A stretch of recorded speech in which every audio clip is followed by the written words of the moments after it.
Good evening, everyone, and welcome to the South Bruce Grey Health Center Community Information Session this evening on the Kincardine Hospital CT scanner and the redevelopment project. My name is John Gilbert. I have the privilege of being chair of the board of directors, and I will be kicking us off this evening. First off, this evening, I'd just like to introduce who will be the board. There will be myself, Dr. Douglas Mowbray, our chief radiologist at SBGHC, Dr. Lisa Roth, chief of staff of SBGHC, Becky Fair, chair of the Kincardine Community Health Center Healthcare Foundation, Bill Heckela, South Bruce Grey Health Center Kincardine Redevelopment Oversight Committee chair, Doug Harris, South Bruce Grey Health Center Corporate Resource Committee Chair, Audrey Connor, CT Lead for Canada for Siemens Canada, and Michael Barrett, our President and CEO. With that being said, I will pass the agenda over to Michael for the project background and current status. Take it away, Mike. Thanks very much, John. So the format for this evening, I'm going to run through a slide deck that shows information about the redevelopment project, about the CT project, the decision making of the board, and then some of the next steps moving forward. During the presentation, we'll hear from Dr. Mowbray, our radiologist at South Bruce Grey Health Center, and we'll also hear from Doug Harris and from Bill Heckela, two of our board members. They'll be wrapping up the presentation. And once that's done, then we'll be able to get to the questions and answers, and you'll have the opportunity to ask those questions that you wish. And I'm going to pull up the slide deck now.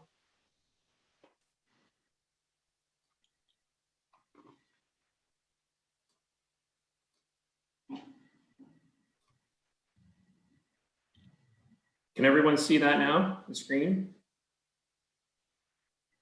Okay. So the agenda for tonight, as I said, the speakers there that John has introduced, and I'll be passing this over as the presentation goes through, but we're going to take a few minutes here, work through the presentation. Just before we do that, we want to make sure that everyone, probably by now at this point in COVID, everyone is familiar with using Zoom. But for those of you that don't, if you hover your mouse over the bottom of your screen, it'll come up with a menu bar. So that menu bar is what's shown on this screen here. There's two important buttons, the mute and unmute button, which my cursor's on now, and then the start video. So the start video is we can turn the camera on and off, and then mute and unmute. So we'd ask that everyone would keep their microphones muted because if we have background noise, it's harder for people to hear. So that was a good example. I just heard a cough. So everyone go to mute your line, and then we'll be able to hear the message that's coming out. If you have questions, still on that menu bar, there's a button there called chat. If you click on that chat, it brings up a separate box on the side of your screen, and you can type in your answer, and you can type that in, and everyone will see what the question is. So we'd ask if you have questions as we go along that you answer those or put those questions in, and then we have the opportunity, and we'll circle back to those and provide answers to you. Excuse me, for anyone that's the most appropriate person to answer that question. We also have Facebook Live. So in addition to Zoom, we have Facebook Live going. Hopefully, and Madison and Taylor will tell me in a few minutes how many people we have signed on for Facebook Live. But you can provide your questions there as well. And then those questions we transferred into the chat box that I referred to earlier. There's about a 20-second delay. So if you're wondering where your question is, just give us the time to get the question retyped into the chat box, and then we'll be able to respond. There will also be people on phone because with Zoom, you're allowed to use your phone as well. If you don't have a mute button on your phone, press *6. That'll mute your phone, and it's *6 again to unmute it. And if you want to put your hand up to let us know you have a question, you can do a *9.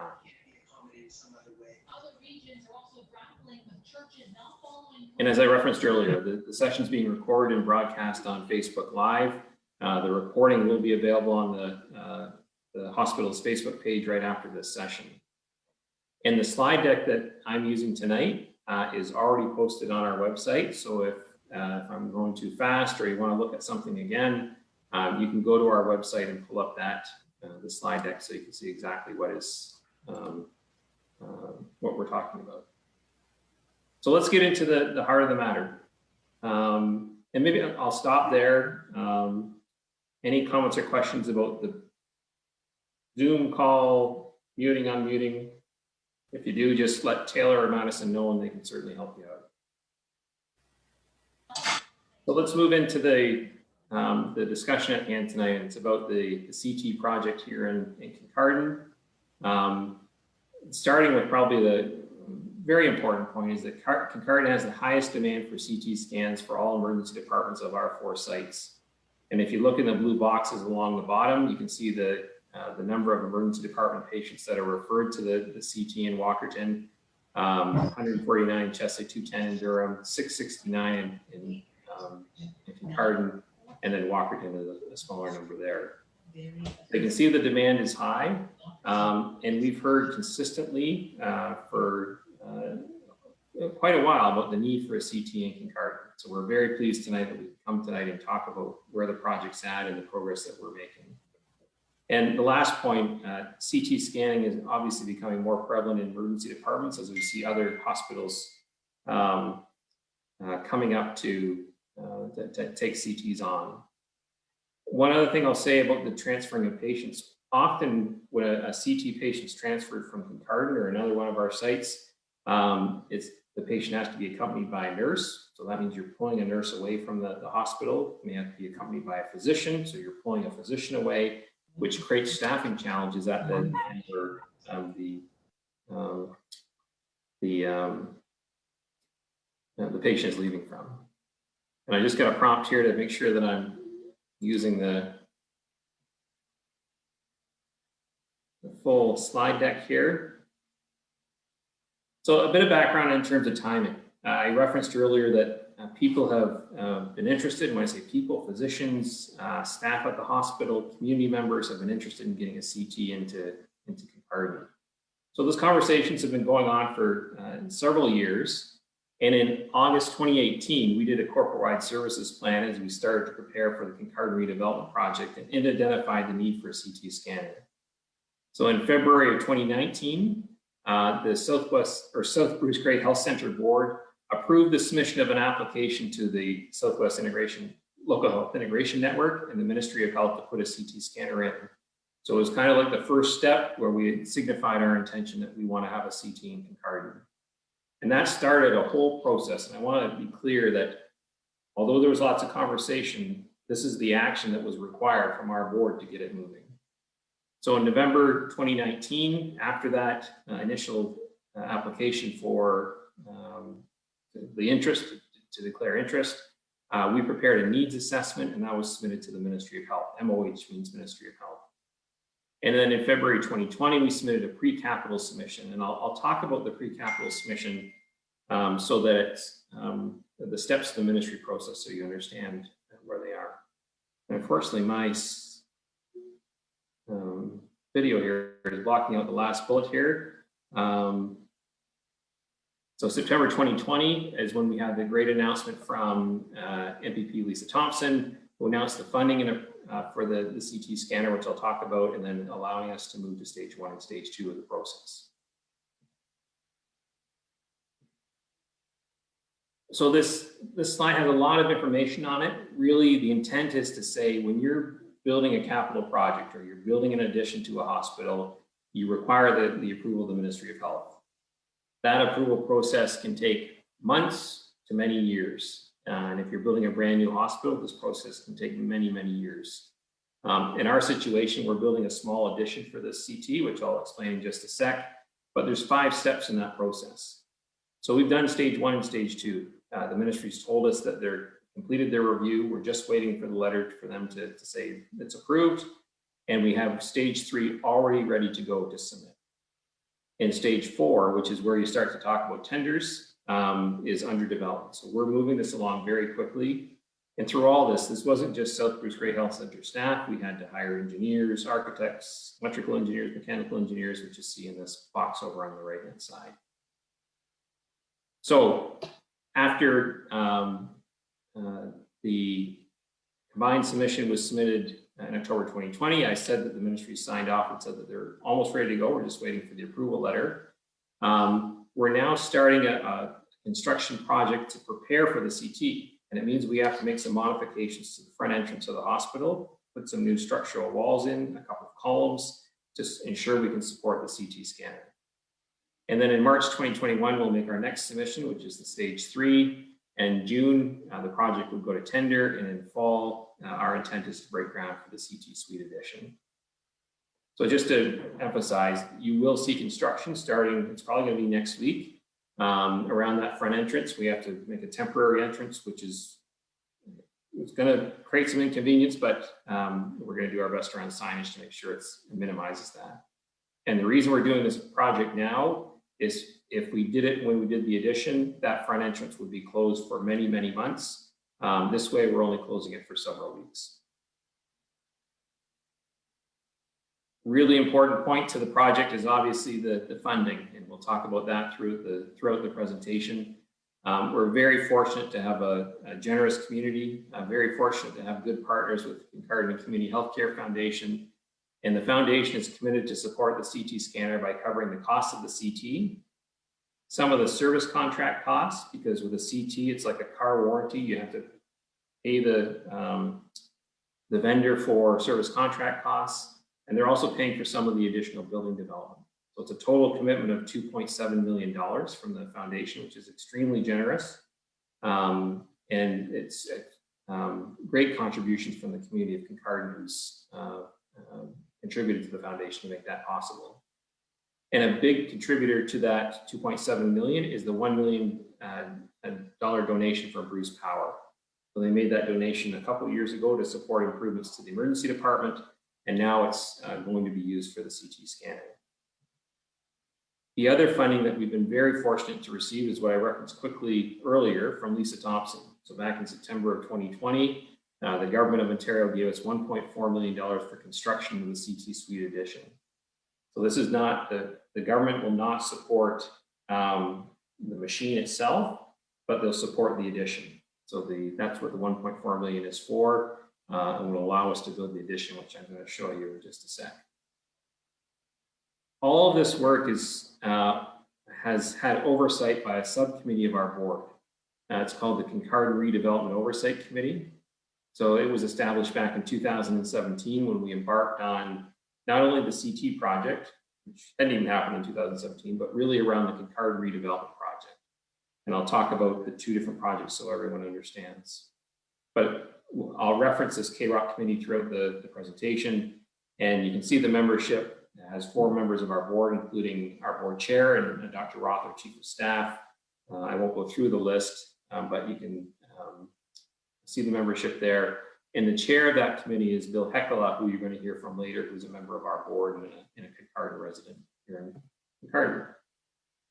So that's a map, overview of the Kincardine Hospital site. You can see that this is Queen Street, the entrance up the hill, parking lot, there's the medical clinic, and here's the hospital. So there's really 2 big projects that are underway. One is the redevelopment of the entire hospital. And in advance of that, we're doing the CT scanner, which is a small addition, which will come into alignment with the larger redevelopment when it happens. So, and just, I'm going to use my cursor here. There's the parking lot, front entrance now. The enabling project is the one that's starting next week, probably, making some structural changes to that front entrance and going to change the alignment of the front doors. So that's the first thing that's going to happen. Next is the CT suite addition. So we're going to build an addition out the east side of the building, which we've got some project or renderings here, which can show you the addition. So that's what we're focused on in the immediate future. In the longer term future, there's a submission to the Ministry of Health, which is in stage 1 right now. to redevelop the entire hospital. We're doing it in 2 phases. So the first phase is focused on expanding the emergency department, expanding diagnostic imaging, expanding the lab, creating a new registration and a larger decontamination room. So with this project, there's the existing outline of the hospital. It's actually being expanded out to the east and to the south to create that larger space. And then phase 2 of the larger redevelopment is the inpatient side. So that'll be the inpatient unit, the operating room, which is back here, pharmacy and administration. So this is phase 1. We hope to have moving forward in the next couple of years. Phase 2 is a longer term outline or outlook, which will be a number of years off. This is just another rendering of what I just described there. It may be hard to see on your screen. The phase 1 redevelopment, which is the longer term project, is the purple. This darker shade of purple is the addition that will be created.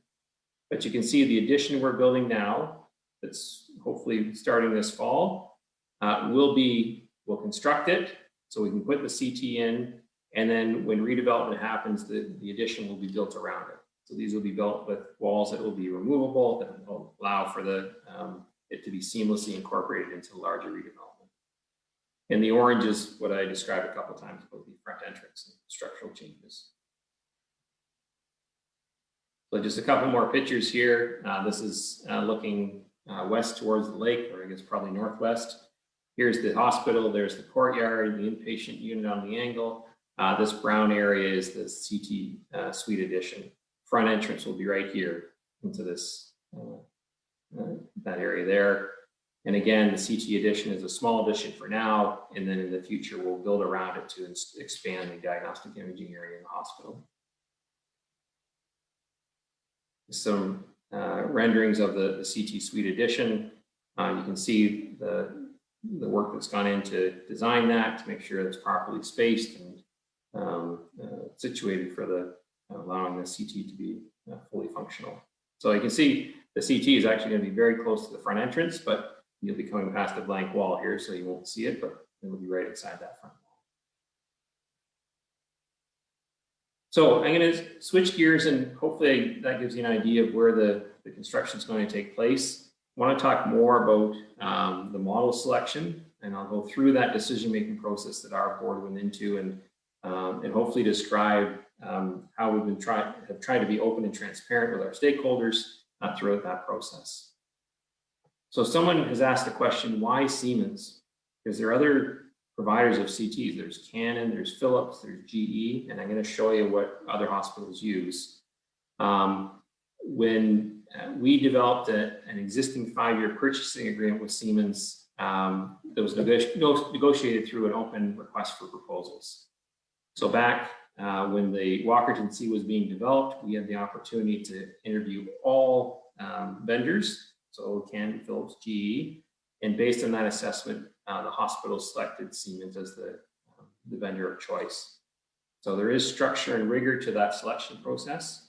And then that now allows us to look at what models within Siemens that we're able to look at. And if there's any fear about Siemens not being one of the ones that we want to go to get great equipment, they're a world leader in imaging technology, and many neighboring hospitals use Siemens technology right now. So let's look at the models. So our CT model selection back in February of 2020, Siemens had 6 models. The video off. Yeah. Sorry, someone just spoke up there. In February of 2020, so last February, we had the choice of to look at 6 Siemens models. So the 3 on the right are called Siemens Go's. There's different models of them. And then the ones, sorry, on the left are the Siemens Go. The ones on the right are the Siemens that we're going to be talking more about tonight. The ones on the left are more for clinics, smaller operations. So we were able to eliminate those right off the bat. So in February 2020, we were left with the 3 CT models that we could look at for consideration.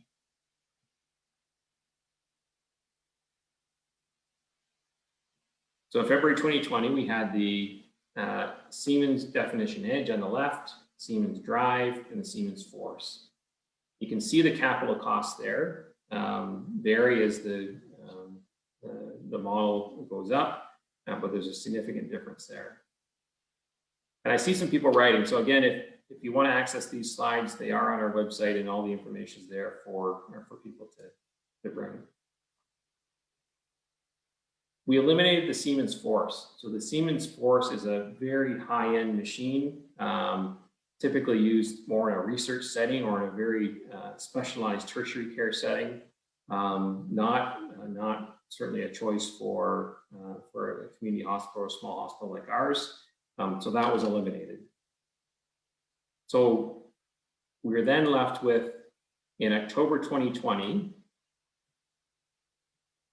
we had the Siemens definition edge and the Siemens drive. And you can see that the edge was released in 2010, so older technology. The Siemens drive was released in 2017. So as we were heading in to make our selection, something significant changed during that time, where Siemens introduced the Edge Plus. So that's the Edge Plus is the machine that the board of directors, after its evaluation, which I'll talk about, made its decision to purchase. You can see that the Edge Plus, it was released. We just found out we were talking about on Thanksgiving weekend in October. So that's how recent it came out.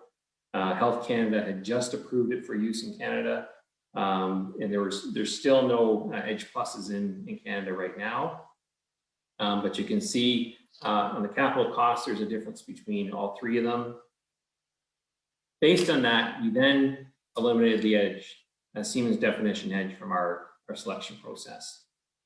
Simply because older technology, we want to make sure we have the most modern technology if we're going to be buying a machine for one of our sites.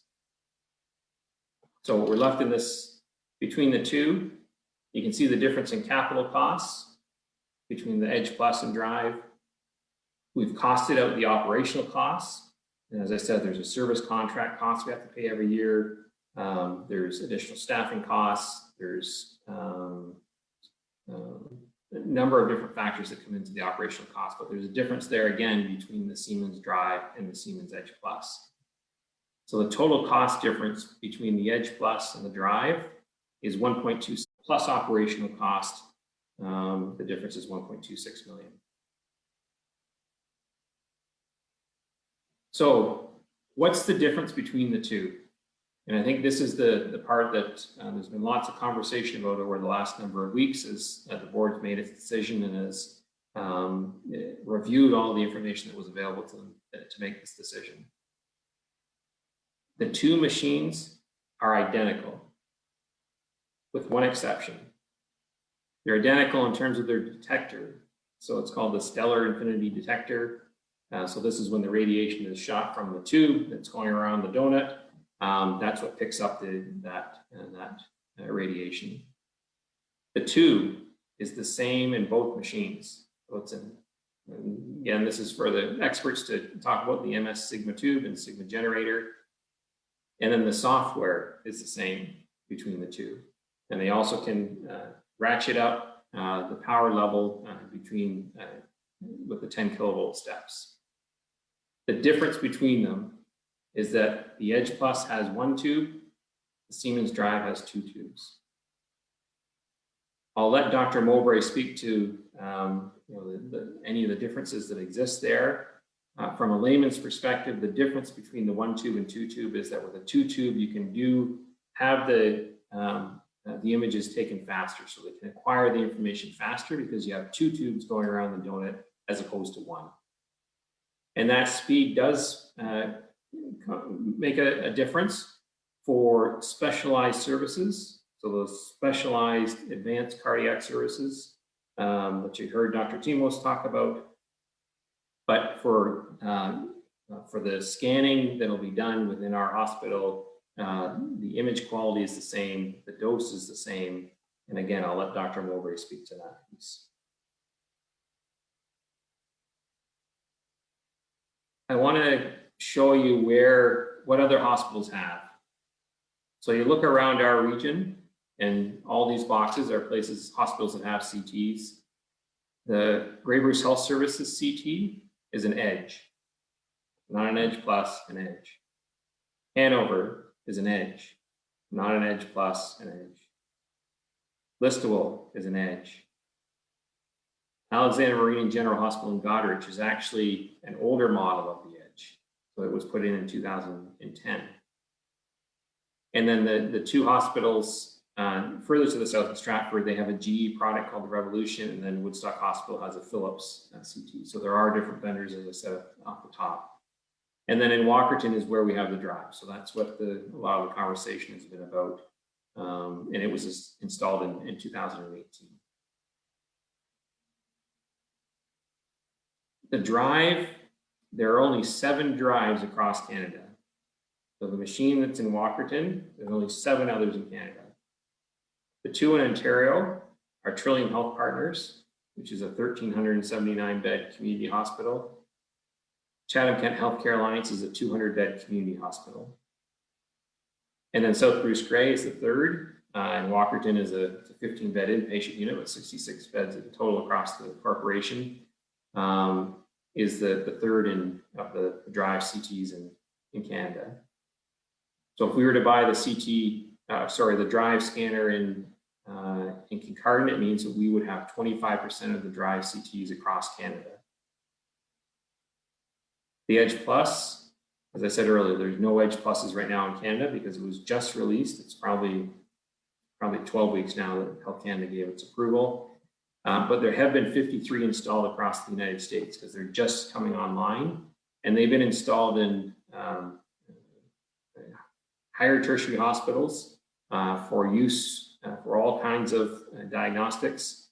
And we were able to gather this information from Audrey Connor, who's on the panel tonight, who is the Siemens CT lead for Canada. Maybe I'll just stop there and say, we've had conversations with Siemens Salesforce, talking to them about what to buy. Sometimes you get more of a sales job than you do you get the right information, but Audrey has been fantastic because Audrey is there to support the installation of new CTs in hospitals. And she comes in to support our CT in the Walkerton site. So she's here to answer any questions if we have those as we go along. Stakeholder engagement. This writing will be small on your screen. Just want to hit on a few key points, but this is here for you to look at if you want to pull up our slide deck from our website. Just in terms of our decision making. So Dr. Gerben in his presentation to Municipal Council last night referenced a meeting back in January, which we did, and talked about whether we could use a temporary trailer or do a full edition. We agreed to do the full edition. And then jumping forward, every month the Kincardine physicians come together with their medical advisory committee, so it's MAC. We spoke about it on October the 7th. October the 30th, we met with the Siemens reps, and when I say we, the internal team, Dr. Mowbray, Dr. Taves, about the options for selection from Siemens.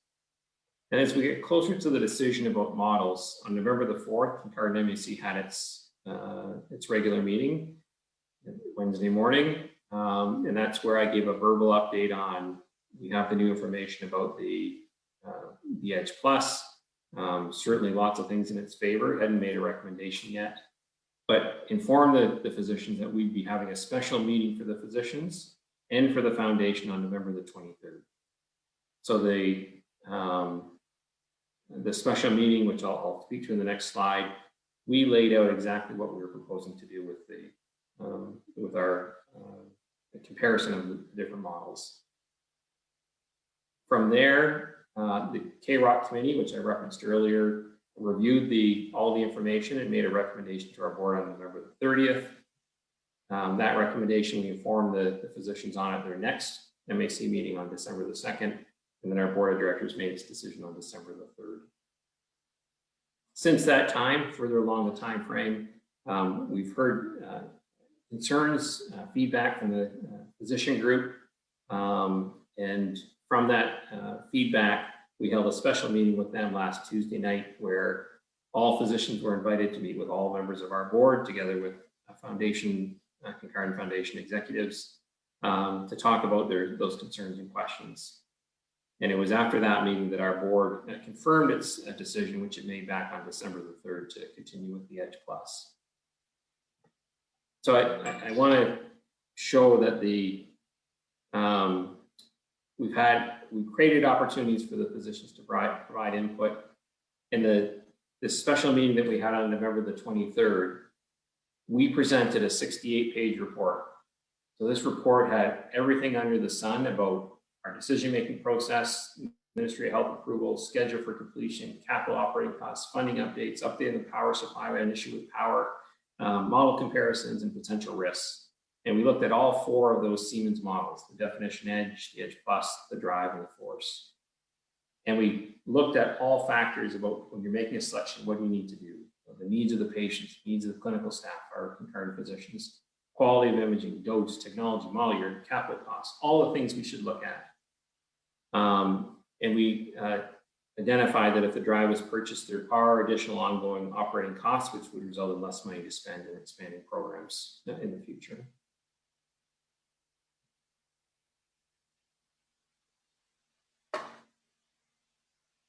So maybe I'll stop there. We've got a few more comments, but just want to ask Dr. Mowbray if he can provide us with his perspective on the difference between the Edge Plus and the drive. And something I'll explain this for those of you that aren't familiar with how imaging works. A radiologist is a physician who reads the images that are produced off the CT.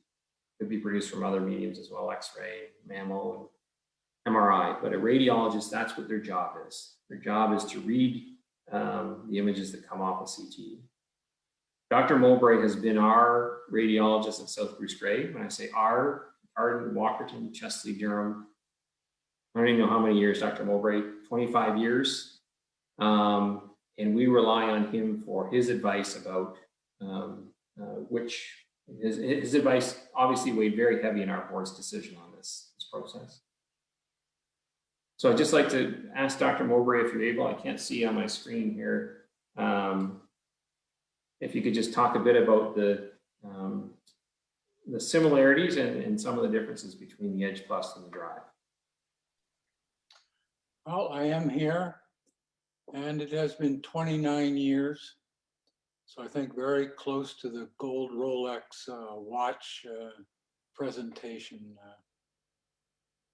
from the hospital. But the CT scanner, the 2 CT scanners that we're considering, the Edge Plus and the drive, are different, just as we said. The drive has 2 tubes, which has some advantages, and it has 2 generators, which has some advantages. It will produce more power, it will go faster. And in some instances, those things will lead to better imaging.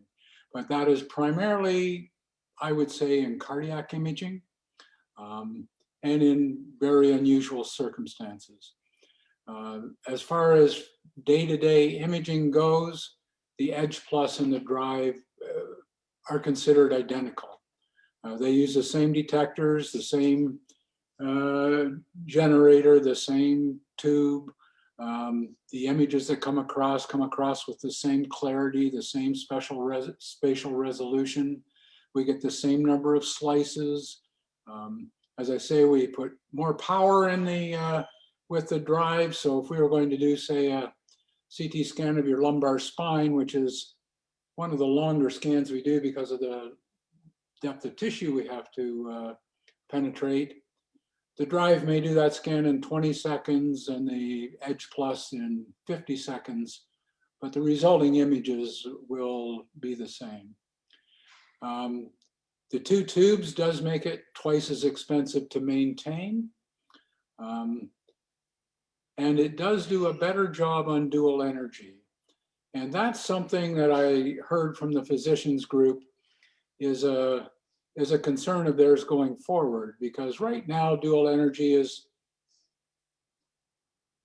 it's mostly, the important things are mostly still all in development. They're not in practical use yet. But as dual energy improves, the drive will have a better chance of looking after it. But that being said, Siemens is the only one of the vendors that is doing dual energy with 2 tubes. The rest of the vendors are doing it with a single tube. And GE, Toshiba, Canon, and Philips are all big name vendors, and they will produce dual energy, and they may well be the ones that end up winning the race. We don't know. So getting the drive does give you some protection for the future, but as far as imaging now and for the next several years, there will be no clinical difference whatsoever. The scans will be done the same in Kincardine as they will be in Walkerton. And this equipment will do any patient that presents to the Kincardine hospital. There will be no need to transfer unless the equipment isn't working at the time. So I really think there's the monetary issues that you have to discuss between the doctors, the foundation, and the hospital, I guess have to be considered, but from an imaging point of view, both of these machines will do an excellent job. And I'm quite willing to work with either, and I'm quite willing to guarantee you state-of-the-art CT scanning at the Kincardine Hospital.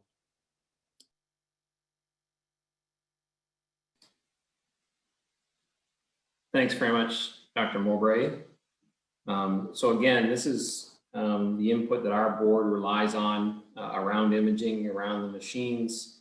Dr. Mowbray, he reads the image, he produces a report, and then he sends that report to the family physician or to a specialist or surgeon, whoever he's interacting with for the image that's being taken.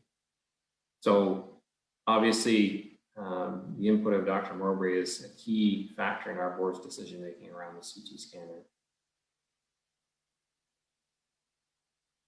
I won't spend time on this, but it just talks about the patient demographics that the CT could take care of. And as Dr. Mowbray said, the EDGE Plus will care for all the patients that would present at the Kincardine Hospital. So at this stage, I'm going to pass it over to our board because me as the administrator, my responsibility is to provide advice to the board based on our analysis and that 68-page report that we produced back in November. That's what the board had to base its decision on, together with the input from Dr. Mowbray. I think there's been questions about the board, the role of the board in this. We've flashed the pictures up here on the screen, and for one important purpose is that you look at where the board members are from. So we have 11 board members. 6 of them are from the Kincardine area. So a couple from here in Kinloss, the rest from Kincardine. So these are folks that live in the community, work in the community, families are here in the community. So they want the best for for Kincardine as well. And would probably be criticized as a hospital board by not having enough representation from other parts of our area, which we're actively recruiting on to get some board members from other parts of our geography. But there's a strong Kincardine presence on our board. So again, want to emphasize the importance of that. I'm going to pass it over to Doug Harris. Doug is a member of our board who told me tonight that his family, he's the 5th generation to live in Kincardine. So these are not folks that have come in seasonal resident. These are folks that have been here for many, many years and obviously have a commitment to the Kincardine community. Doug is our chair of our corporate resources committee, so our finance committee. Doug is going to provide his perspective on the financial piece, and then we're going to end up with Bill Hekla, who's also a Kincardine resident and have him wrap things up with the presentation. I'll pass it to you, Doug. All right, thanks, Mike. So one of the reasons that you're going to hear from the board as to why we chose the Edge Plus is the Edge Plus has the lower cost of ownership. And by doing so, it frees up our resources to support other hospital programs and services with our future capital requirements. So I thought I should just give a bit more color to that statement and why it's so important. So to do so, I need to explain how hospitals are funded, how limited we are in terms of available resources, and why our board needs to make decisions such as the decision of the CT wisely with an eye to the future. So the Ministry of Health provides the majority of our funding. That funding is a fixed dollar amount, and it doesn't change upon the volume of the services or the costs that we incur. For this year, our Ministry of Health funding is about $36 million. Close to 80% of our funding is for wages and benefits for nursing and professional staff.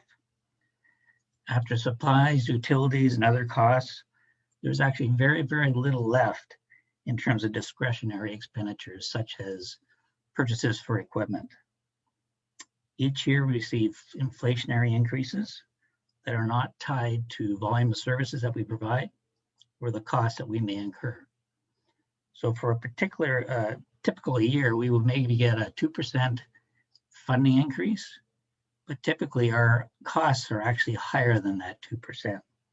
And it leaves us very little room in terms of those discretionary expenditures. In terms of funding for equipment needs, we really look to the foundation for supplying the funding for our new and replacement of our equipment.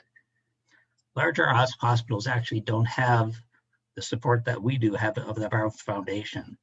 And some hospitals in the larger urban centers actually have to take on debt. And there's actually been hospitals in urban areas that have actually gone to the capital markets and raised debentures to fund their equipment needs. So here in Kincardine, we are very, very, very fortunate to have the foundation that we have, that it's supplied funding for our capital needs in the past. And in particular, in terms of the CT project, it's really important. So getting back to that operational budget discussion, the point I want to raise is that basically at the end of the day, there's not a lot of room in terms of discretionary expenditures in terms of purchases. And both of the machines that we're looking at, both the Edge Plus and the Drive, will have a negative impact to our operations once we get off the software-free maintenance period. The impact in terms of the Edge Plus will be $180,000 a year. The impact in terms of the Drive will be $240,000. So those two figures are important because down the road, we're going to have to deal with those financial costs. So the decision to move forward to select the most appropriate CT is an important one. Our priority is really threefold. We have to select the CT that meets our scanning needs for our community, improves the health services for our community. We also have to minimize the risk that its negative financial impact could jeopardize future programs and services or initiatives that we need to undertake in the future. And lastly, in conjunction with our foundation, that our CT decision ensures that we can meet our future capital equipment needs, as well as, more importantly, that capital redevelopment project that Mike outlined. So on the slide that you've got in front of you there, other than the first one, you can see items that we've got identified for the foundation over the next 2 years. That's 2022 and 2023 that are outside of the CT. In total, we've got about a $2.3 million request to the foundation for mammography, ultrasound, upgrades to the operating room. In total, like I said, $2.3 million. But more importantly, it's the future redevelopment project that Mike outlined.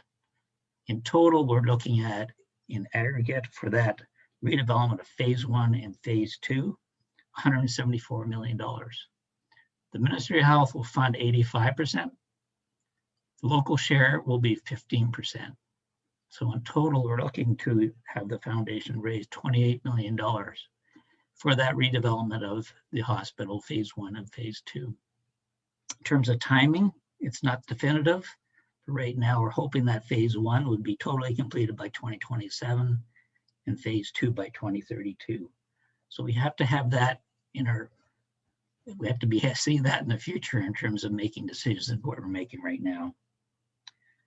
The other thing I like to stress is there's a lot of other operational initiatives that we have that are really important for us to deal with that minute amount that we've got in terms of discretionary expenditures.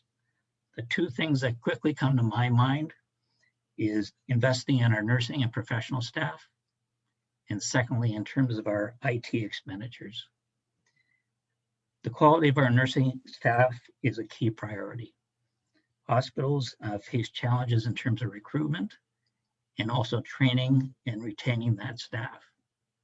It's very important that we invest in our staff, and we're quite fortunate that Angela Stanley has come on board as our CNO, and she's got a number of initiatives that are really important in terms of training and education of our staff. We want to make sure we have sufficient dollars to deal with that. Second thing is technology. We just recently upgraded our hospital information system, the CERN software, but it's vastly underutilized. We really need to invest in that IT. That'll also help our professional staff as well as our physicians be more efficient in what they do. Those are two important initiatives. So the question is, do we use our discretionary funds that we have, which are quite small, and or the foundation funding for a CT like the Drive, which really kind of exceeds what our requirements are? Or instead, do we take that available funds and use it for investing in our staff and in terms of both the training and the IT initiatives? So it led us to the board in terms of our decision and the rationale for it. The CT Edge Plus is the newest technology from Siemens, with technologies whose performance closely matches the Drive. The Edge Plus has been installed to 53 different hospitals across the US over the last year. And according to Siemens, it's becoming the CT of choice for hospitals that are our size and look quite a bit larger. The Edge Plus operates in a similar manner to the Drive, despite having one less tube. The scans that are completed by the Edge Plus will result in no clinical differences in terms of outcomes, and therefore will not impact the quality of service. The Edge Plus will meet the needs of the vast majority of our patients. So in conclusion, the Edge Plus installed in Kincardine, along with the Drive in Walkerton, between the two of them, we will actually have the best two drives of all the hospitals in Grey Bruce. And even compared to Southwest Lynn, probably that as well. So we as a board and the foundation need to be good stewards of the locally raised funds and to maximize the investment of the donated funds that we received. Based upon the facts that Mike has laid out, and we certainly have challenged them, that the foundation and the board's recommendation to proceed with the Edge is not just the best in terms of meeting our clinical needs, but the best in terms of making sure we have the future opportunity for our future needs as a hospital. So with that, I'll turn it over to Bill. Okay, thanks, Doug. And if you can, Mike, move that ahead to the next page. Doug has said that the South Bruce Grey Board of Directors has selected the Edge Plus. And the internal components of the Edge Plus are identical to the Drive.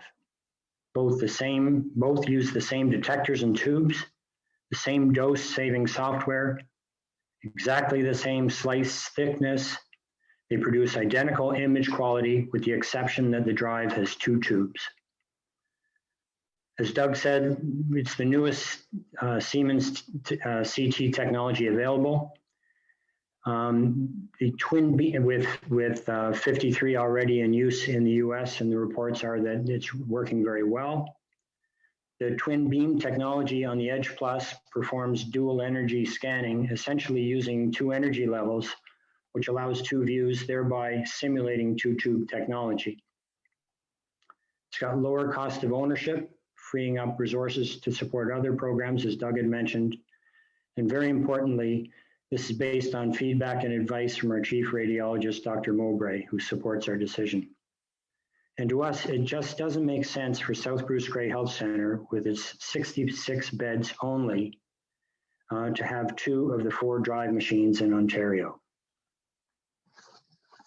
I want you to know that for me, the selection decision was very emotional and personal.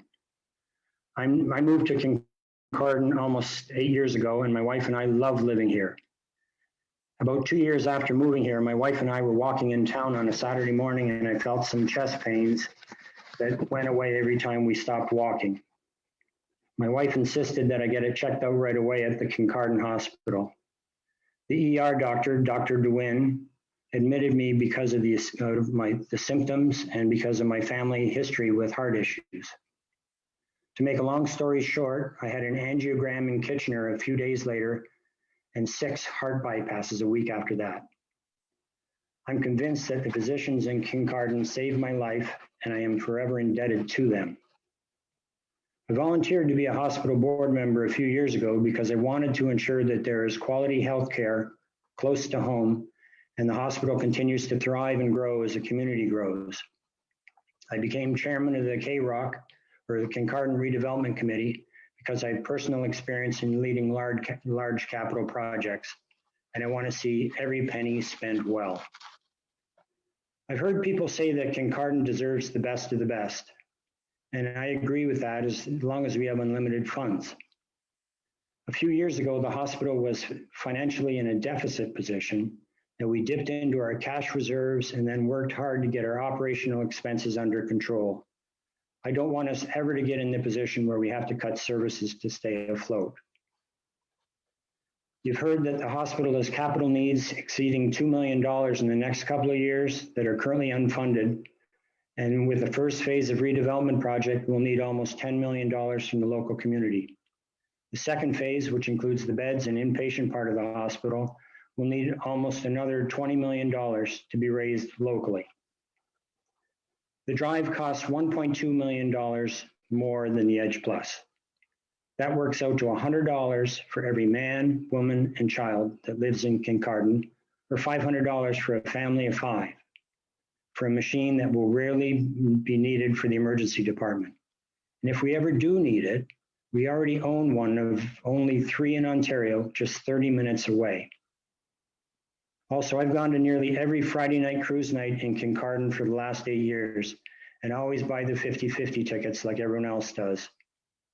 I know that this is only a small part of what the foundation collects every year, but if we depended on those raffles alone, we would need to do this for the next 200 years to collect $1.2 million. It's a lot of money that we just don't need to spend on the drive.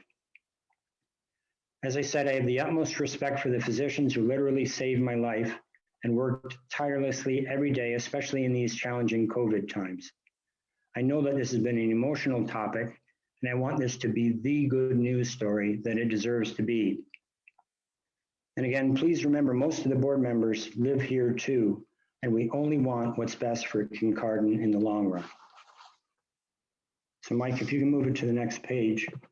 In the end, this is good news for Kincardine. We're going to be breaking ground for a new CT in Kincardine this fall.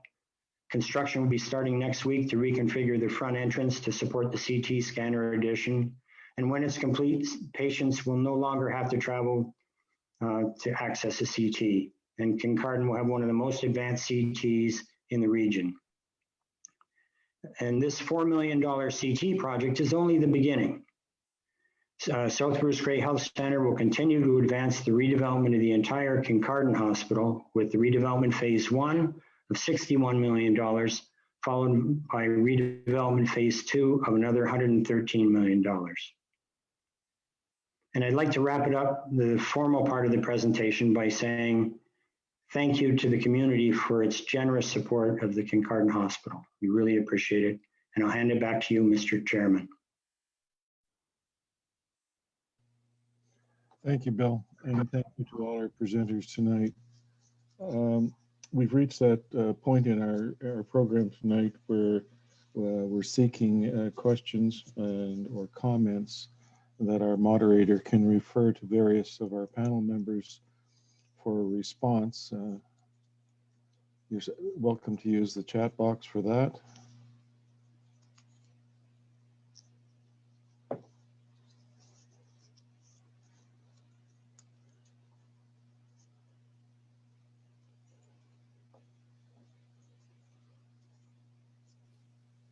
John, do you want me to start going through the questions? Absolutely. Thank you, Michael. Okay, thanks, John. So there's a lot of people on the call. There's 162 on Zoom. There's 60 people. Madison Taylor told me on Facebook Live, so about 220 people. Lots of questions in the chat box. Hopefully everyone can see those questions in the chat box. I'm going to try and go through and group any questions that have common themes. There's a few regular contributors, which I'll try and ensure that we get voices, a multitude of voices that are so they can, so we can start to address some of those questions.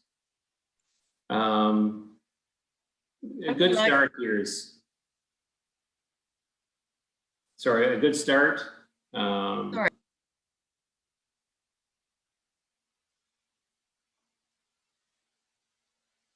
Okay, so just go the chat box here.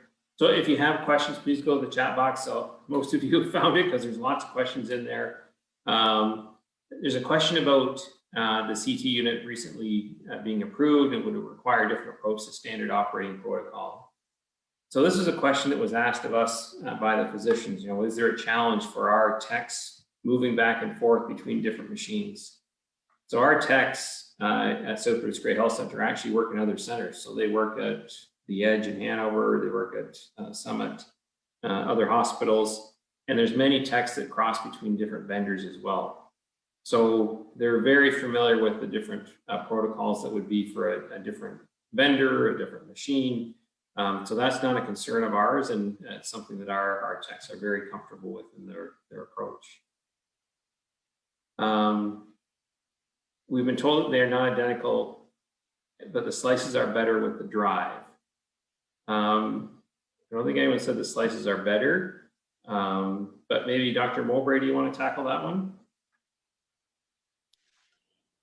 Yeah, sure. I'm not sure where this came from, but the actual imaging chain in these two machines are identical.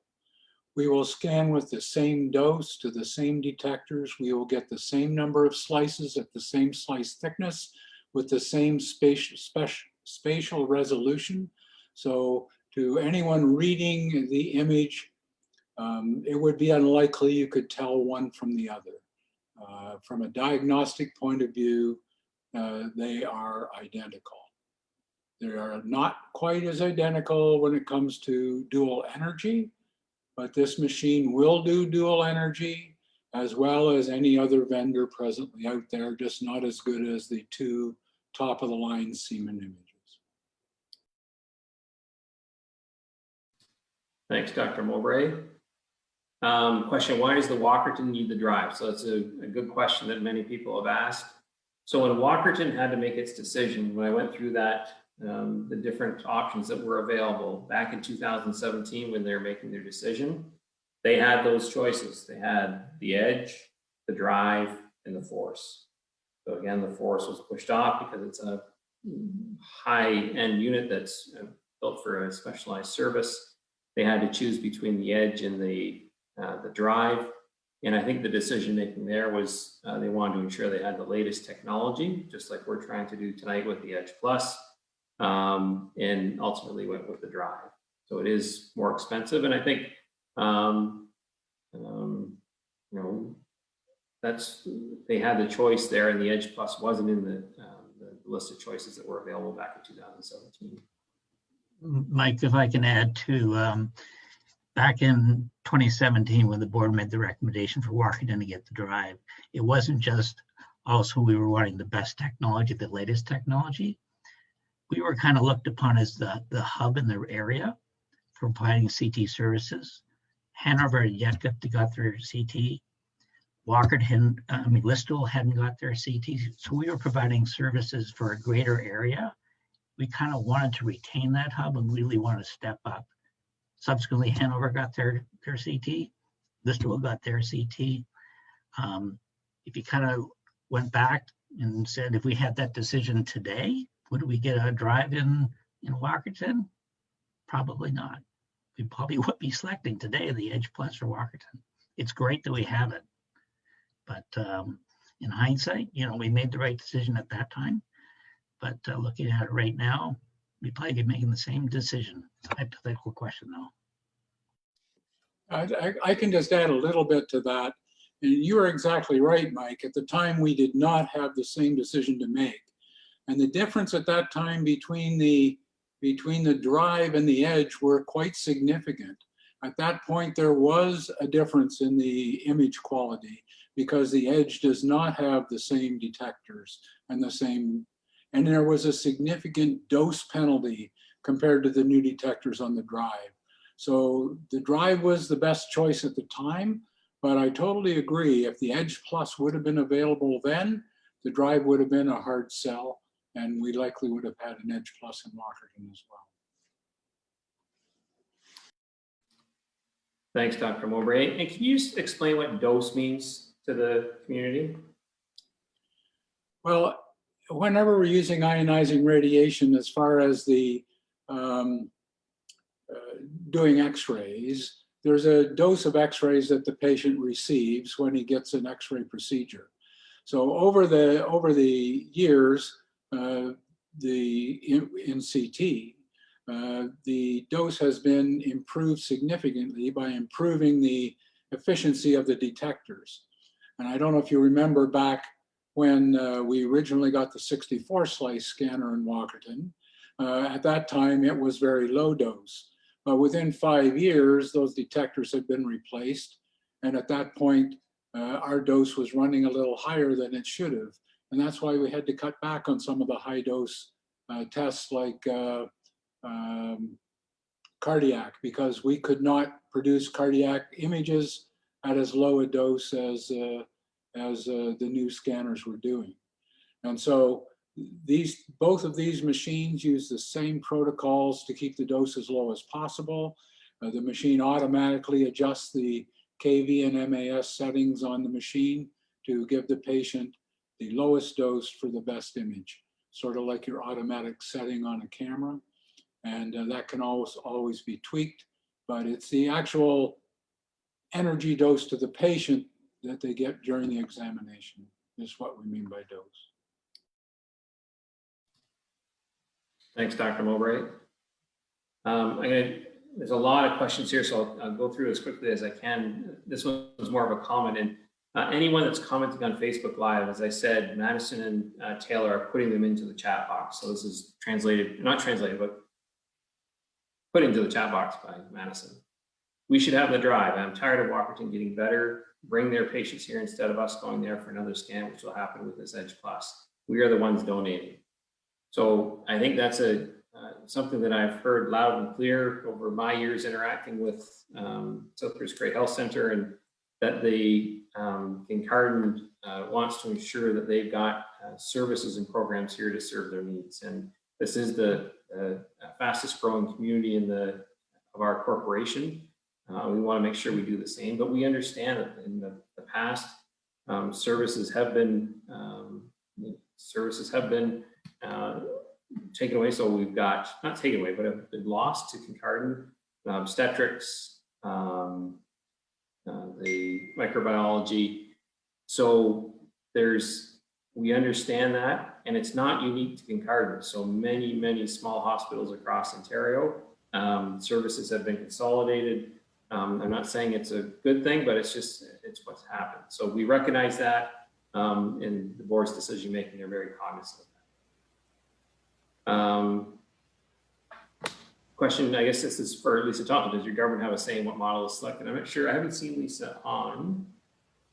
I don't want to put you on the spot either, Lisa, if you are, but please. Hello, I'm here, and I appreciate the conversation that's happening in the chat as well as the presentation tonight. And I would tend to say that the community needs to work together to find the path forward.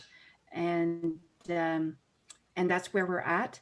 We, put forward the initial investment to complement what already was created through donations. And I really hope a resolution that works for everyone is achieved. Thank you. Great. Thanks, Lisa.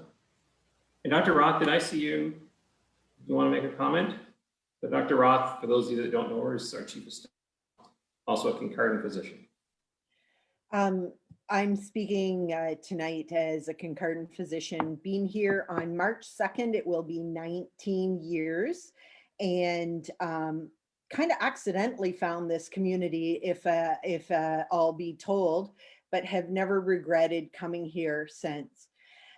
We have, I think the maximum was 168 people who are willing to sign in on a Tuesday night because they care about our hospital. And it's things like that that have really attracted me and kept me working, getting up at 2 a.m. to see somebody, etc. Because this is a great community.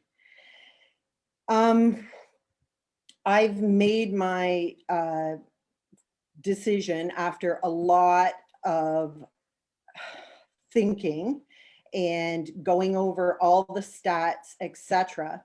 And I have been very clear to the physicians group that I think the Edge Plus is the best model for our hospital. The way I look at it is it does everything that I need it to do as a physician, and every physician we're going to attract to our community. What do I order a CAT scan for? Somebody slips and falls on the ice. They're a healthy 70-year-old. They happen to be on aspirin because they had a heart attack back in the day. So they're on a blood thinner, and I have to CAT scan their head to see if there's a bleed. Somebody comes into the emergency department and they're short of breath for a day and a half. And I've done a few tests and I think maybe this is a pulmonary embolus and I have to get a CAT scan. Somebody comes in with a day and a half of abdominal pain and I've done some blood work, I'm trying to sort it out, and a CAT scan would really help me in the right direction. What is this abdominal pain? Is it something dangerous? Is it something I need to get the surgeon involved with? Somebody comes in and they just haven't been well for 3 months, they're losing weight, they're just not doing well. And I'm getting a CAT scan, chest, abdo, pelvis to see, does this person have cancer? Because that's what I'm worried about. All these bread and butter things that I and all the fellow physicians order day after day, the Edge Plus will answer them, and it will answer them better than any of the CAT scans around us in the community. So I'd heard all this from the cardiologist who said, the drive is the better way to go, etc. I reached out to one of the cardiologists who's faithfully, except for the year of COVID, been driving up here to Kincardine for 5 years to run our cardiology program. And we had a good long conversation this afternoon. I said, I want to grow our cardiology program. We should be able to challenge pacemakers so people don't have to drive to Owen Sound or London to get their pacemaker challenged once a year or every 6 months to make sure their pacemaker is working. There are other services that we want. And I asked him, I said, do we need the drive to grow our cardiology program? And he said, no, we don't. For the things that we're wanting to do in Kincardine for our cardiology program, this doctor who I've worked with for a long time said, no, we don't. The way that I look at it is, this isn't about the CAT scan. This is about the whole improvement of our hospital. I like to call our hospital a lot of really, really good people working in a flawed building. I'm proud to go to work every day. Our staff is amazing. Our admin is amazing. Our nurses are amazing. The building is not amazing. And we are in this for the long haul. We've got a huge renovation we have to do. It's in 3 parts. The CAT scan is just the itty bitty beginning part. And then we've got phase 1 and we've got phase 2. Before I retire, I would like to see a squeaky clean hospital. And if we spend all the money upfront on something we don't need, we're not going to have the money for the long haul. It just is illogical and it doesn't make any sense to me. And I'm sorry if I sound like I'm lecturing or what have you. I don't mean to. I respect everybody in this community, and I've, you know, like I said, I've been very, very happy to work here. But it's illogical to spend $1.2 million upfront on something that isn't going to give us very much benefit when we've got the big picture, the long haul to think about. It just doesn't make any sense to me. So I'm happy to answer any questions anybody has and stand behind this position. And I've certainly had this position with the local docs, with the board, with the foundation. I haven't changed it. It's just illogical to me not to go with the Edge Plus.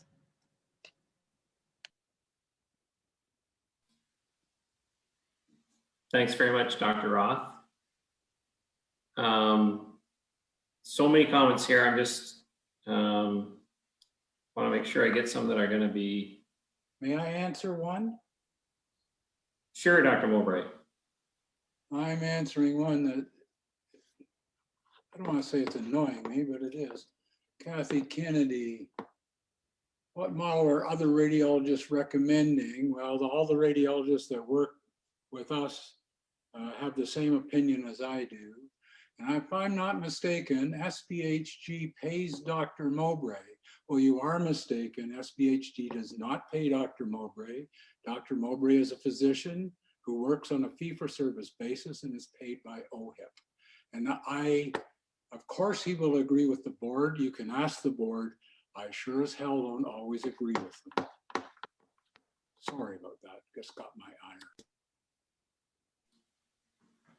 Thanks for clarifying, Dr. Mowbray. And I think that's why Dr. Mowbray's input is so important to our board, is because he's not paid by the hospital. He's not a hospital employee. He bills for the work that he does, just like fee-for-service physicians do. And here you're getting his choice of the machine that he's asking about. So Ashley's asking, Kincardine gives, which you've done generously, can we not offset the additional costs through fundraising? The CT numbers are achievable. I think this gets to the heart of the matter. Yes, we could raise more money, or the Kincardine Foundation could raise more money for the drive, but our recommendation is based on the fact that the Edge Plus will do what we need to do in Kincardine, and then that frees up that $1.2 million for other investment. And if we want to redevelop the Kincardine Hospital, which is in process now, we're going through that capital approval process. There's going to be more requests to come to the community. We want a new emergency department. We want a new diagnostic imaging department. We want to get the OR fixed up. Right now, the OR is not doing open cases. Like, there's opportunities here for investments in other places, and I think that's what Dr. Roth was trying to signify in her comments.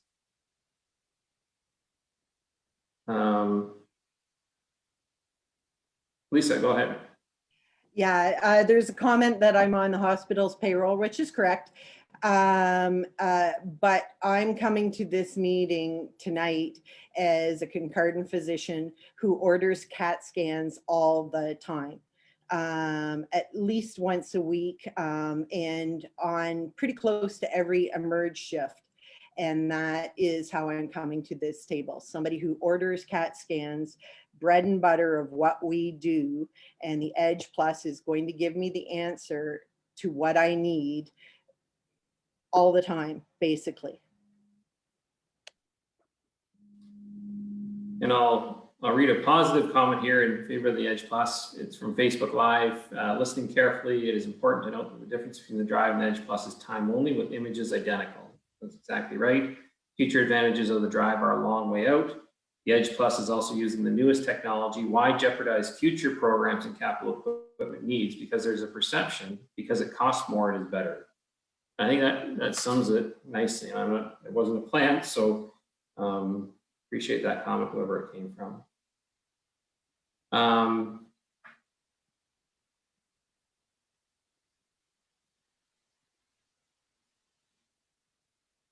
If the money was donated specifically for the CT, that's what it should be spent on. Otherwise, you're operating in bad faith with donors.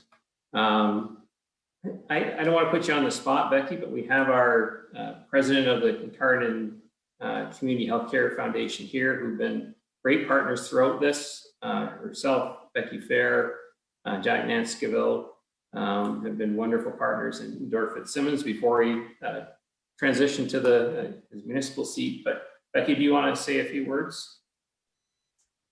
I would just like to add that, you know, we are all extremely lucky to live in the community that we live in. You know, I looked at that slide today with the capital requests on it for the upcoming years, and it's you know, it's a lot of money, and I think we need to make sure that we're being fiscally responsible while still providing the best patient care that we can. That's really all I can add at this point. Thanks, Becky. Question from Fire Tablet. Didn't the cardiologist from London state that they don't use the Edge? Pretty sure that was in the Kincardine Record article. Again, the Edge is different than the Edge Plus. The Edge is old technology, brought out in 2010. The Edge Plus is the one that came out last 2020 and has the same internal components as the drive machine. Just the difference is the 1 tube versus 2.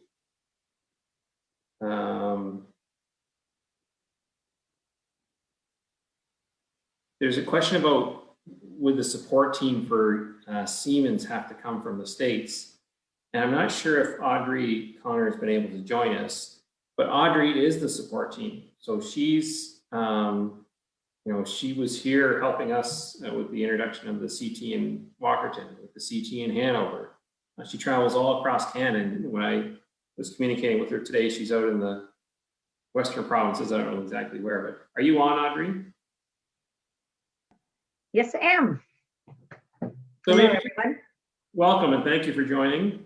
And I'll just reiterate Audrey's position. So Audrey is not part of the sales force with Siemens. She's part of the people that implement CTs and is a clinician herself. So maybe just a question about servicing. So we put the Edge Plus in. How does it get serviced and who's coming in? Every area has a team of service. So the service doesn't come out of the USA. We can look at where the parts are dispersed from. We do have a point of landing for service parts in Ontario, but I believe that they are also coming out of, let me see, Houston, I think is the other place that they come out of. So they are shipped from Germany and from down in the States as well. And we have some in Canada.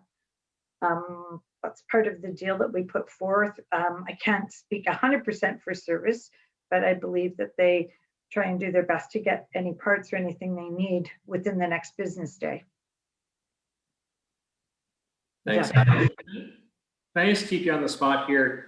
When you met with our board of the foundation last week, you spoke about, because the Edge Plus is a new machine, how it's being rolled out in the States. Just what hospitals are using it for in the places that your colleagues are that are implementing the Edge Plus in the States?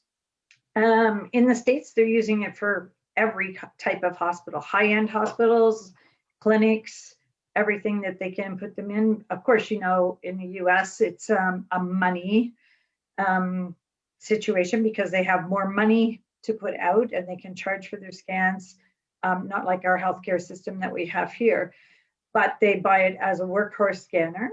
It does everything that they need. It has the speed, it has the image quality, and cost of ownership. You know, when they think about it, sometimes those hospitals will buy 2 or 3 of them in their clinics. So they don't usually just buy one scanner in the US, right? They buy 2 or 3. So they might put 2 or 3 of these into a hospital just so that they can have more throughput. They do cardiac on them. They do some dual energy on them. Like Dr. Mowbray had said, it's exactly the same system as the drive. And it's a cost of ownership that makes the difference between the two systems. Thanks Audrey, very could you much. just give Audrey, could you just give a bit of your background years with Siemens and what you do for them and all Oh, that sure. stuff? So I've been with Siemens for 16 years. My job is to go in and do installations of the system. I don't do sales. What I do is I will go on site. I will train all the technologists that are there and get them to use the system, educate them on the dose and how to use radiation responsibly, educate them on how to use the system in the best way to set up their workflows. I also help with the radiologists and train them as well to have the knowledge on using the post-processing of the system as well. I've been doing this for, as I said, 16 years with Siemens, and I was a registered technologist and worked on a CT in Kingston, Ontario for 15 years before I did this.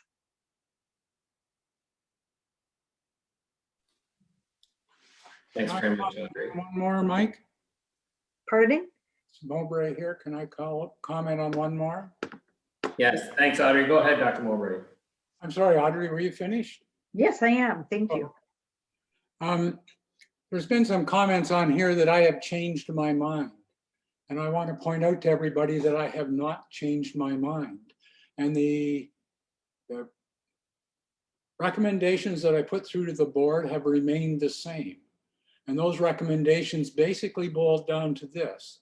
The drive is a better machine. It does do better dual energy. And in the future, dual energy may be important. Right now, the two machines are identical. And if you want a CT service in Kincardine, that's the same as a CT service in Walkerton, and you want to save $1.2 million, you put in the H+.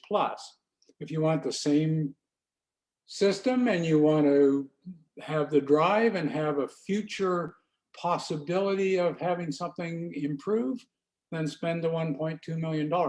I personally do not care which machine goes in because I know both of them will provide good CT scanning. And I haven't changed my mind about that. I mean, I want the force. You stroked it off right off the first, right? But, you know, either one of these machines are good, and I haven't changed my mind. I haven't changed my projections, and I'm not about to. Thanks very much, Dr. Mowbray. Just going through the list of questions here, and others have an opportunity to see these questions as well. So I just want to make sure that someone else has a response that they want to provide. That's you can certainly do that. There's questions about travel, and you know, this is we're answering the travel question because you get the CT and to here into Kincardine, you won't be traveling for that CT to Walkerton or another center if you have to go that way. And again, just looking around the in our immediate area, the Edge Plus is more advanced technology than the majority of hospitals that are in this area. So it's newest technology, as I mentioned a number of times, came out last year, so it ensures you're getting the right up-to-date technology to use.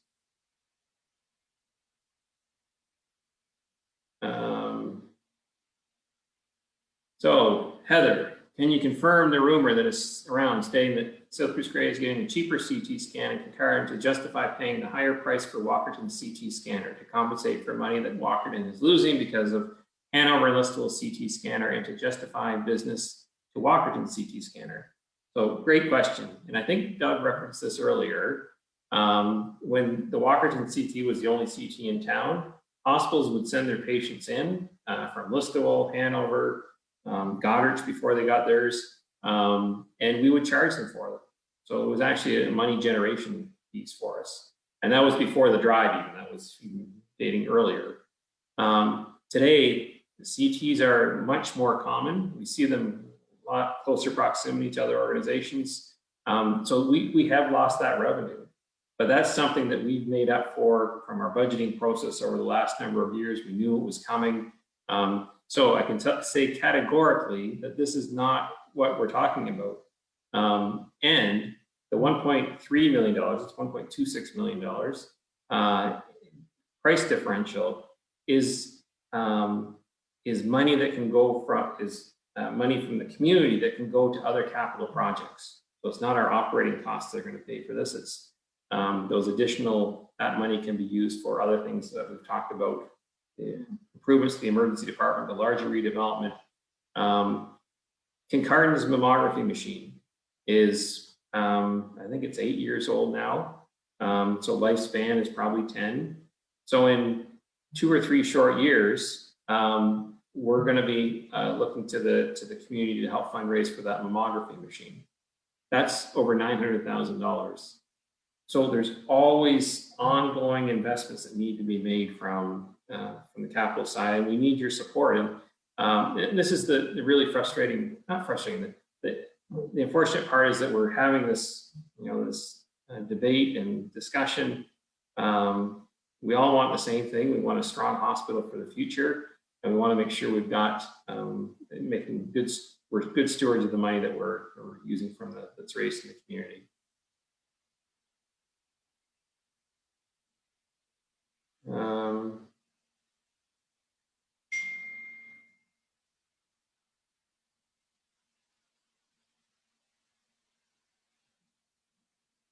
Sorry, I'm just trying to find ones that are good to respond to.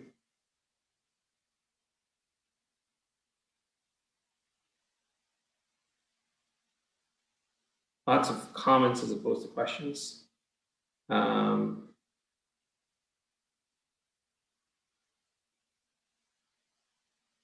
So question, so why are we sending people to Walkerton to use the drive? Because right now we don't have a CT in Kincardine. So we have no other choice but to send, someone needs a CT. And this is the biggest frustration from my conversations with the docs is when they have someone that needs a CT, it means we have to wait for the transfer, often send a nurse, often send a physician, takes those staff and physicians out of the Kincardine hospital. Now with having the CT here, we won't have to do that anymore. So they're right here, and it's better patient care, better quality of care, ensures quick access to the answers that the physicians are looking for.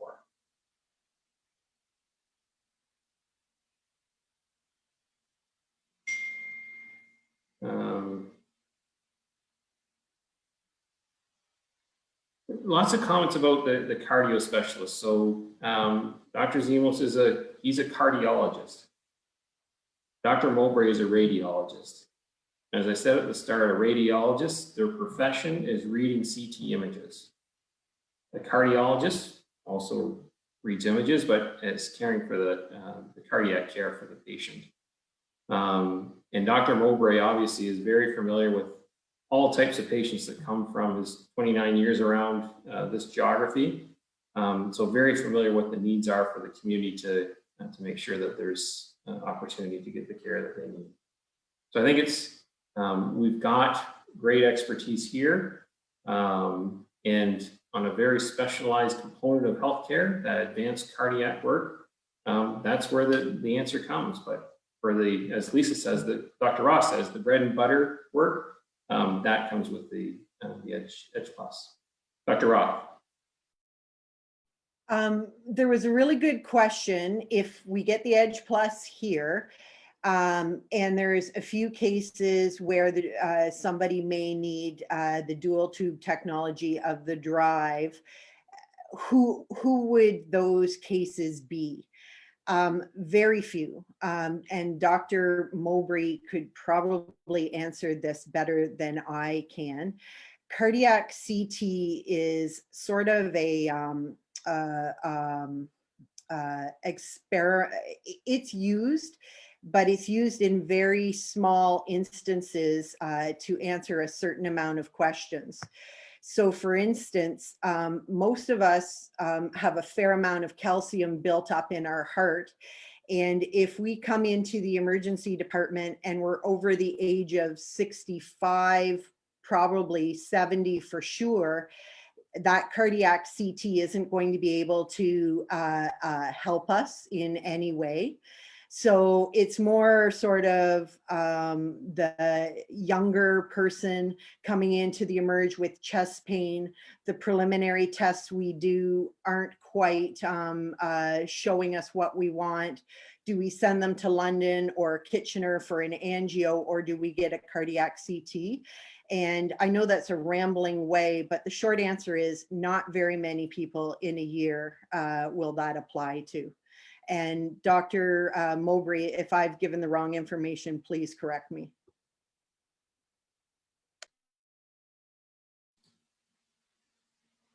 Thanks, Dr. Roth. And I just got a note here that Mary Edie had her hand up, which my apologies, Mary Edie, I didn't see from my screen. So please, if you've got a couple of comments, we'd love to hear them.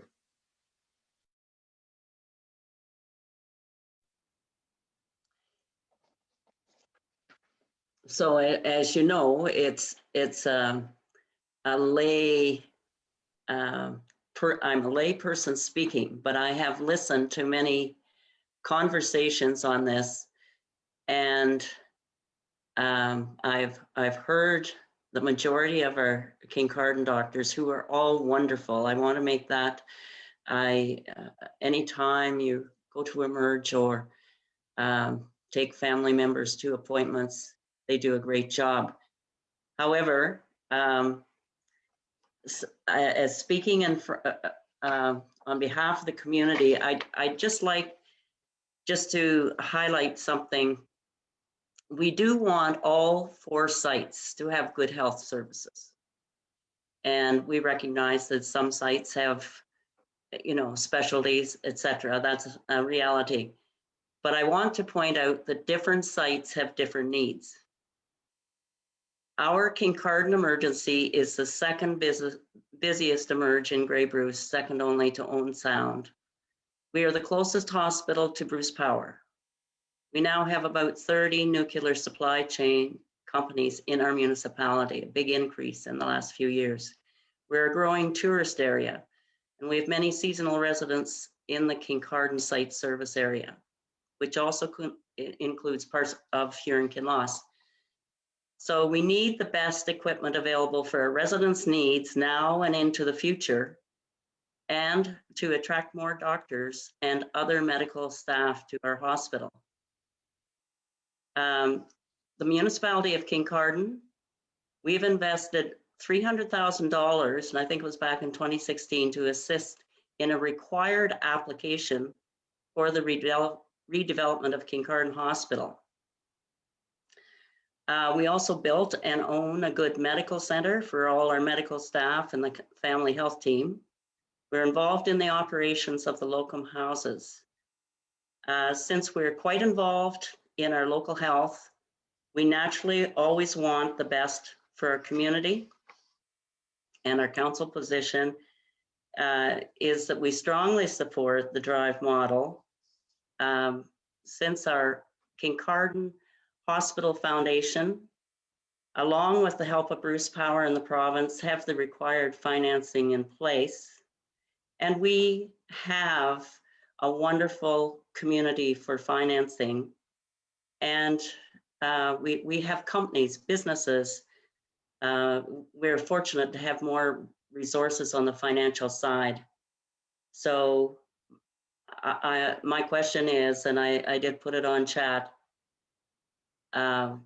why not purchase the DRIVE? The model that we understand from listening that it is the best model to serve our growing community now, but more importantly, longer into the future. So I thank you for giving me a chance to speak.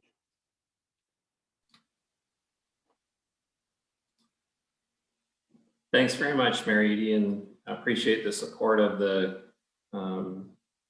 municipality, Kincardine, who made a generous donation, this is about 3 years ago now, to help with the planning process for the Kincardine redevelopment. And also here in Kinloss Council, who contributed to the planning costs for the redevelopment. So the municipal contributions have been very much appreciated. Dr. Gerben, you had your hand up as well. Unmuted now. Thank you for giving me the opportunity, and I want to congratulate the board on an excellent presentation, and I'm sure a well thought and well measured response to the issue at hand.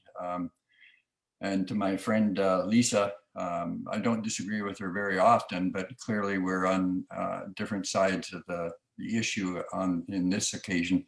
I had the pleasure of, I think, if I recall correctly, I may not have been the only reason, but one of the main reasons that she hung in with us in the beginning anyways. So, and I've never regretted that and don't regret it now in any way. And I know that she speaks, as I know her so well, from the heart and from a measured response and from logic. Well, there's a logic on the other side, a clear logic on the other side, and a number of issues involved. Mayor Eady spoke, I think, quite well in terms of the importance of making the right decision now. And I'll speak to you from my heart right now is that, you know, we talk about the redevelopment, the stage 1 and the stage 2. They've been a long time coming. I've been here a little bit longer than Lisa, and I've been listening to the boards, different boards, you know, your board now and successive boards before. You talk about everything up to a new hospital and redevelopment and other redevelopments. And it's been a long time coming. And until the last 2 years or so, there hasn't been a lot of action, quite frankly. We've lost our OB, we've lost our surgery. I can't even get something autoclaved in our hospital. You won't let me do even minor surgery here because it won't be supported. You know, things have to change, you know, and I know you're trying now in this board, and you can excuse yourself for decisions that have been made in the past that aren't so good for us, like, you know, sticking our clinic out in the corner of the northeast corner, so all of our patients have to walk across in the middle of winter for anything that they have to do with the hospital. And I could go on, but I'm not here to complain. I'm here to advocate for the future. And I will say, Lisa, that every other physician who has been able to examine this issue thinks that we should invest in the future, and that the value of investing in the future is an important issue going forward. We're not going to get a chance, you know, in the next 10 to 15 years to purchase another CT. I recommend everyone to watch the council meeting last night. I purposely didn't ask Dr. Zamos to join us tonight because I didn't want to get in a confrontation again with our good friend, Dr. Mowbray. And Dr. Mowbray, I wouldn't say you're saying different things each time, but I will say, if you can contradict me if you like, but on a number of occasions, you have recommended to the board to buy the drive, that you would say if you had to purchase one machine in the next 10 years, you would buy the drive. I think you're right. And I think you're right because the future, as Dr. Zamos explained so well last night, is very likely to be built on the two heads. Two heads are better than one. If we're only using one head, I have no argument.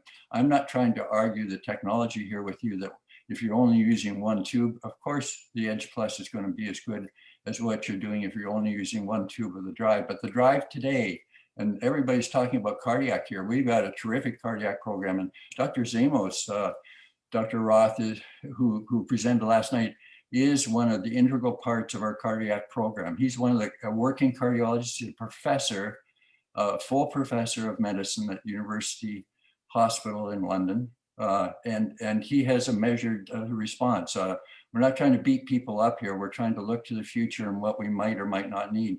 And it's not just your heart, it's your brain, it's your bowel, it's other things. And those things can be used right now, quite frankly.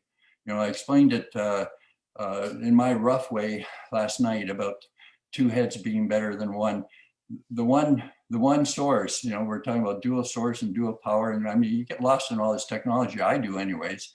And I'll tell you that you're never going to beat the capacity in a number of ways to have the things coming at it from the 90-degree angles. If you look at Siemens' own website and the way they're using it in Germany and other places now, not tomorrow even, but now. And then if you look at the things that are coming down the road as fast as they're coming, we're not going to get an opportunity again. So I look at it as an investment. Yeah, it's a big bite, 1.2, but I've had people calling me saying they're going to help to make up the difference, and people saying, like for the better machine, the better value, it's a good choice. It's a really good choice for this community, I believe, and nobody can prove their position, I think, exactly, because I don't know for sure what's come down the road. I loved one of the comparisons Dr. Mowbray said. He said we had the VHR and the Betamax, and who knew would win was the VHR. But fact is, neither one of them won. Something else new might come on the market 5 years from now. I don't know that, but I do know that building on what is the best machine now is going to be our best bet going forward in the future. And I think a couple of our young physicians said it more eloquently than I can. Dr. Mike Ballantyne, he's working on protocols right now for the brain and for looking after strokes, acute strokes, that with Dr. Young up in Owen Sound, that we wouldn't be able to accommodate with the Edge Plus. It would take the drive. He's working on those protocols right now. And those will make the difference. So instead of time is brain, and those things are coming down the tube now way faster than any of us expect. So with all respect to all of the people there who are putting all the time and effort in, I think that their drive is going to serve our future in the community for healthcare, and it will be the foundation of building a really excellent facility here. And we're talking about stage 2 of the redevelopment coming off in, well, I think I heard Mike say in 2030, that'd be great. But that's another 9 years from now. That's a long time. And there's going to be a lot of changes in a lot of ways, and maybe a different board and maybe a different government, and who knows what will happen. I don't know what will happen. What I do know is investing properly now is the best value for our money going forward, and the best opportunity for us to provide good care for our patients going forward in the future. Thank you. Thanks very much, Dr. Gerben. And John said this at the start of the meeting. Dr. Gerben has such a legacy here in Kincardine, and this is not a conversation. We have a difference of opinion with Dr. Gerben's position in the board, but the respect is still always there between the hospital, the board, and the physicians. There's a reference here that Michael's struggling to pick and choose questions that favor his board. So hold me to it. I'm happy to answer any question that can be put out there. I guess I want to gauge time because we're an hour and 3/4 in. There's a lot of questions coming in here.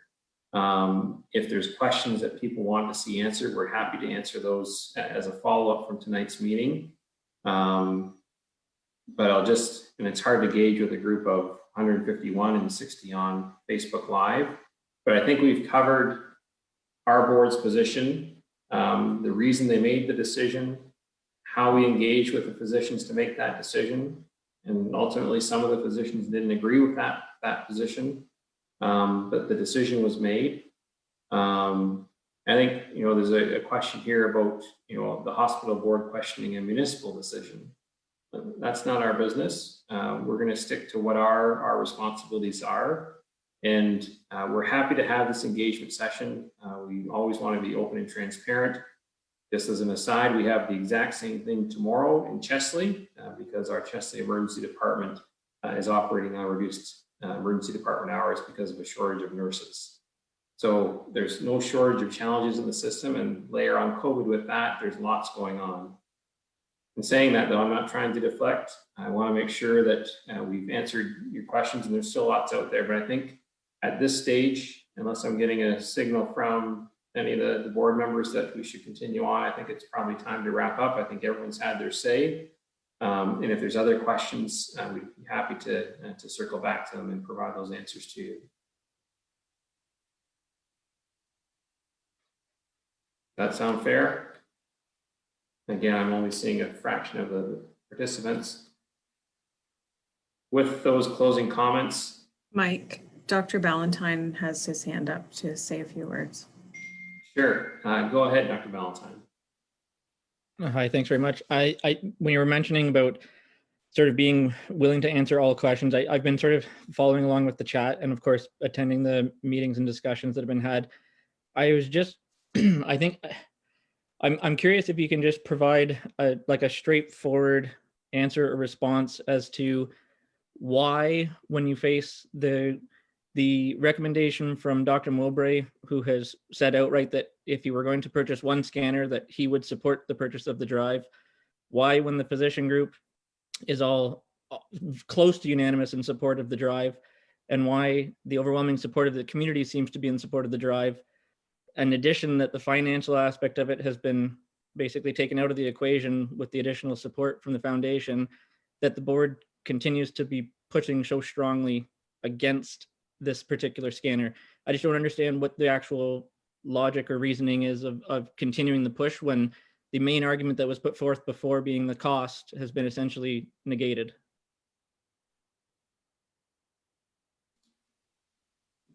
So I'll open up that to any board members, or I'm happy to answer. I don't want to speak on behalf of the board. Bill or Doug?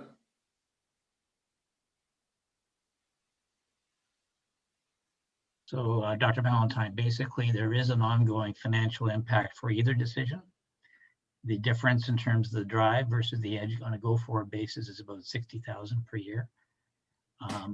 We've, thank goodness, we've got the foundation and support to actually give us, embedded with the capital cost for the CT, an additional 3 years of maintenance costs. That'll help.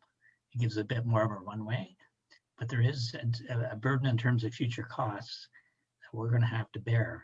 And so there is still a financial element of it in terms of our operational costs. And then, as I said, basically, we've got some larger capital projects in the future. So we have to bear that in mind.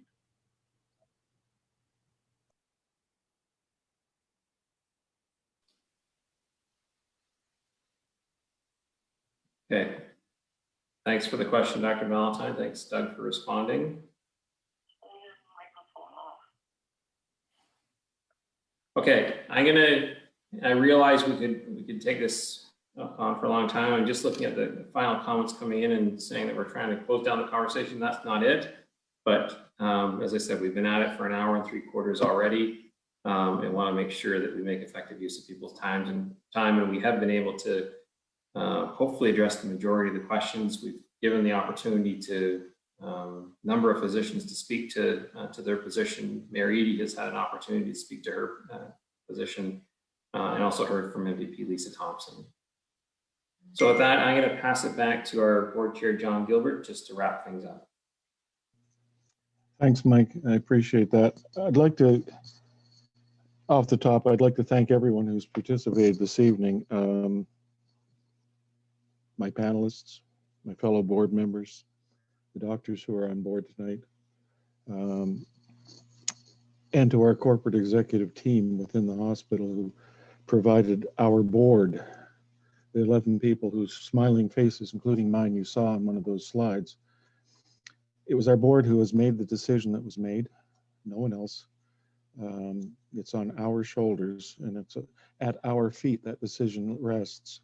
We made it in the best interest, we think, of both Kincardine presently and on a go-forward basis. I'm not going to rehash the information that's already been shared, but it was done so thoroughly, transparently, and with as much input from stakeholders as we could possibly garner. So again, I thank you for your participation. It's overwhelming. Just by numbers alone, I thank you for the interest.